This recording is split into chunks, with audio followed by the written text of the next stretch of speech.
All right, this is lesson 7-6, transforming formulas. So you see, this is the area formula, in case you forgot. Length times width equals the formula for finding the area of a rectangle.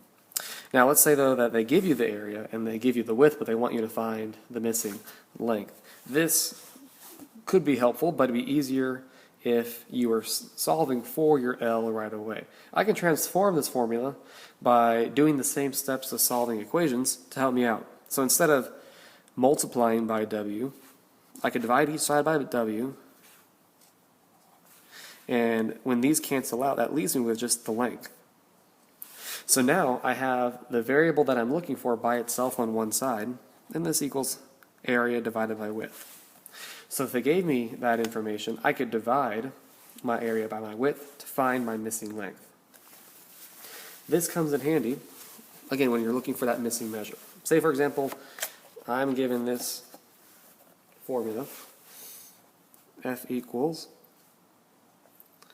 9/5 C plus 32. This is the formula for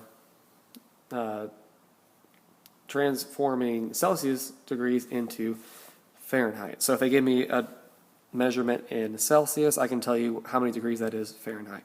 But let's say that they give us my measurement in degrees Fahrenheit, and they want me to solve for how many degrees that would be in Celsius.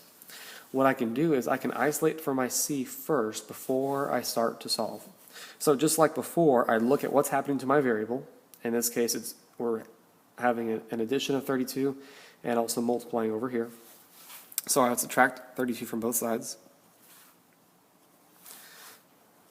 So now I've got F minus 32 equals 9/5 C. And just like in lesson 7-5, instead of dividing by 9/5, I'm going to multiply by my reciprocal. And I flip my two numbers over, so I'm going to be multiplying by 5/9 to both sides. So now I've got, let's see, it looks like 5/9 multiplied by everything on this other side, so I'm going to have to multiply by both of these equaling C. So now I've got my variable that I'm looking for by itself, and I've got this information here.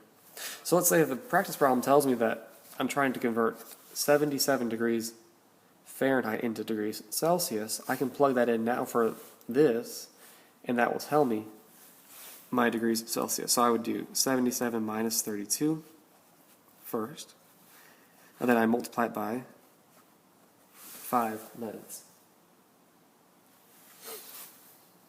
And that would equal degrees Celsius. So I do 77 minus 32, which equals 45.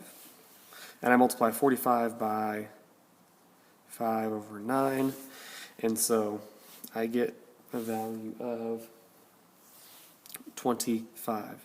In case you want to see, I can do times. Then if I do 45/1, I can cancel out a factor of 9 to both of these, so this would be 5, and this would be 1. This is an added bonus. I know you guys how much fun this is, and so here we go. 5 times 5 is 25/1, or just the value of 21. So this would be 25 degrees Celsius.